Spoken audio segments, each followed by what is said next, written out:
श्री कृष्ण दौड़े चले आए की कथा। अर्जुन ने अपने आप को श्री कृष्ण को समर्पित कर दिया था। अर्जुन होता हुआ भी नहीं था, इसलिए कि उसने जो कुछ किया अर्जुन के रूप में नहीं, श्री कृष्ण के सेवक के रूप में किया। सेवक की चिंता स्वामी की चिंता बन जाती है। अर्जुन का युद्ध अपने ही पुत्र बभ्रुवाहन के साथ हो गया, जिसने अर्जुन का सिर धड़ से अलग कर दिया। और कृष्ण दौड़े चले आए, उनके प्रिय सखा और भक्त के प्राण जो संकट में पड़ गए थे। अश्वमेध यज्ञ का घोड़ा बभ्रुवाहन ने पकड़ लिया और घोड़े की देखभाल की जिम्मेदारी अर्जुन पर थी। बभ्रुवाहन ने अपनी मां चित्रांगदा को वचन दिया था कि मैं अर्जुन को युद्ध में परास्त करूंगा, क्योंकि अर्जुन चित्रांगदा से विवाह करने के बाद लौटकर नहीं आया था। और इसी बीच चित्रांगदा ने बभ्रुवाहन को जन्म दिया था। चित्रांगदा अर्जुन से नाराज थी और उसने अपने पुत्र को ये तो कह दिया था कि तुमने अर्जुन को परास्त करना है, लेकिन यह नहीं बताया था कि अर्जुन ही तुम्हारा पिता है। और बभ्रुवाहन मन में अर्जुन को परास्त करने का संकल्प लिए ही बड़ा हुआ। शस्त्र विद्या सीखी, कामाख्या देवी से दिव्य बाण भी प्राप्त किया अर्जुन के वध के लिए। और अब बभ्रुवाहन ने अश्वमेध के अश्व को पकड़ लिया तो अर्जुन से युद्ध स्वयंभावी हो गया। भीम को बभ्रुवाहन ने मूर्छित कर दिया और फिर अर्जुन और बभ्रुवाहन का भीषण संग्राम हुआ। अर्जुन को परास्त कर पाना जब असंभव लगा तो बभ्रुवाहन ने कामाख्या देवी से प्राप्त हुए दिव्य बाण का उपयोग कर अर्जुन का सिर धड़ से अलग कर दिया। श्री कृष्ण को पता था कि क्या होने वाला है, और जो कृष्ण को पता था वही हो गया। वे द्वारिका से भागे भागे चले आए। दाव को कह दिया, देर हो गई तो बहुत देर हो जाएगी, जा रहा हूं। कुंती विलाप करने लगी, भाई विलाप करने लगे। अर्जुन पांडवों का बल था, आधार था, लेकिन जब अर्जुन ही न रहा तो जीने का क्या लाभ।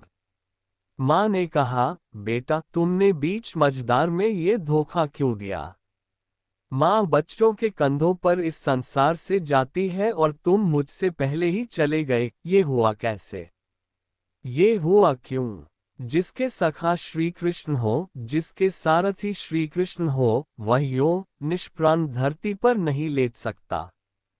पर यह हो कैसे गया। देवी गंगा आई, कुंती को कहा, रोने से क्या फायदा, अर्जुन को उसके कर्म का फल मिला है। जानती हो, अर्जुन ने मेरे पुत्र भीष्म का वध किया था धोखे से। वह तो अर्जुन को अपना पुत्र मानता था, पुत्र का ही प्यार देता था, लेकिन अर्जुन ने शिखंडी की आड़ लेकर मेरे पुत्र को बाणों की शैया पर सुला दिया था। क्यों। भीष्म ने तो अपने हथियार नीचे रख दिए थे, वह शिखंडी पर बाण नहीं चला सकता था, वह प्रतिज्ञाबद्ध था। लेकिन अर्जुन ने तब भी मेरे पुत्र की छाती को बाणों से छलनी किया। तुम्हें शायद याद नहीं, लेकिन मुझे अच्छी तरह याद है। तब मैं भी बहुत रोई थी। अब अर्जुन का सिर धड़ से अलग है। बभ्रुवाहन ने जिस बाण से अर्जुन का सिर धड़ से अलग किया है, वह कामाख्या देवी माध्यम से मैंने ही दिया था। अर्जुन को परास्त कर पाना बभ्रुवाहन के लिए कठिन था। आखिर उसने मेरे ही बाण का प्रयोग किया और मैंने अपना प्रतिशोध ले लिया। अब क्यों रोती हो कुंती। अर्जुन ने मेरे पुत्र का वध किया था और अब उसी के पुत्र ने उसका वध किया है, अब रोने से क्या लाभ।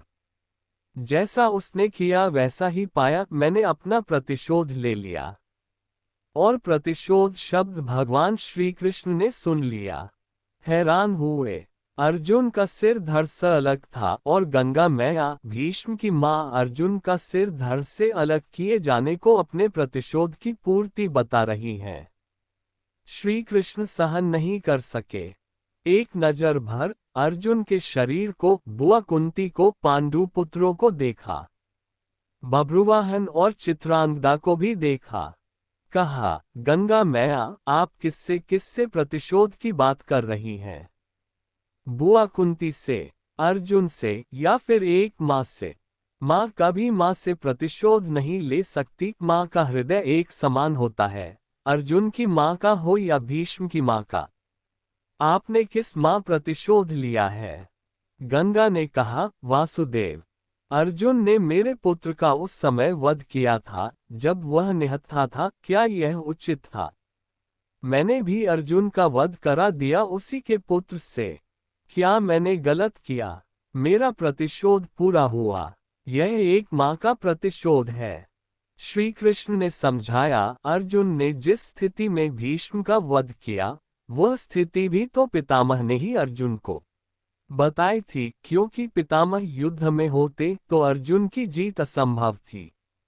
और युद्ध से हटने का मार्ग स्वयं पितामह ने ही बताया था। लेकिन यहाँ तो स्थिति और है, अर्जुन ने तो बब्रुवाहन के प्रहारों को रोका ही है। स्वयं प्रहार तो नहीं किया, उसे काटा तो नहीं, और यदि अर्जुन ये चाहता तो क्या ऐसा हो नहीं सकता था? अर्जुन ने तो आपका मान बढ़ाया है, कामाख्या देवी द्वारा दिए गए आपके ही बाण का प्रतिशोध लेकर आपने पितामह का, अपने पुत्र का भी भला नहीं किया। गंगा दुविधा में पड़ गई। श्री कृष्ण के तर्कों का उसके पास जवाब नहीं था। पूछा, क्या करना चाहिए? जो होना था सो हो गया, आप ही मार्ग सुझाएं। श्री कृष्ण ने कहा, आपकी प्रतिज्ञा पूरी हो गई, उपाय तो किया ही जा सकता है, कोई रास्ता तो होता ही है। जो प्रतिज्ञा आपने की वह पूरी हो गई। जो प्रतिज्ञा पूरी हो गई तो अब उसे वापस भी लिया जा सकता है। यदि आप चाहें तो क्या नहीं हो सकता? कोई रास्ता तो निकाला ही जा सकता है। गंगा की समझ में बात आ गई और मां गंगा ने अर्जुन का सिर धड़ से जोड़ने का मार्ग सुझा दिया। ये कृष्ण के तर्कों का कमाल था, जिस पर श्री कृष्ण की कृपा हो, जिसने अपने आप को श्री कृष्ण को सौंप रखा हो, अपनी चिंताएं सौंप दी हो, अपना जीवन सौंप दिया हो, अपना सर्वस्व सौंप दिया हो, उसकी रक्षा के लिए श्री कृष्ण बिना बुलाए चले आते हैं। द्वारिका से चलने पर दाव ने कहा था, कान्हा, अब अर्जुन और उसके पुत्र के बीच युद्ध है, कौरवों के साथ नहीं, फिर क्यों जा रहे हो?